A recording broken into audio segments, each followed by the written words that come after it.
Уважаемые посетители, искусство резьба по дереву – одно из древних ремесел таджикского народа.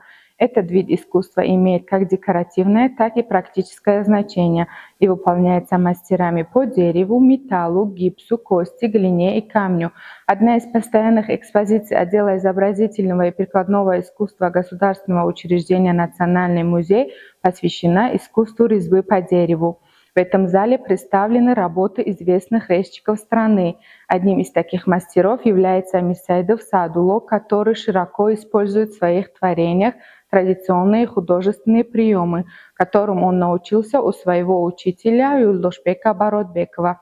Одна из резных картин называется «На новой земле» и была создана в 1974 году.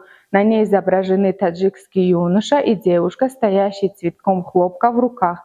Резьба, выполненная с высоким мастерством, что свидетельствует о высоком искусстве мастера. Дорогие посетители, если вы хотите узнать больше об этой и других резных работах, добро пожаловать в Национальный музей.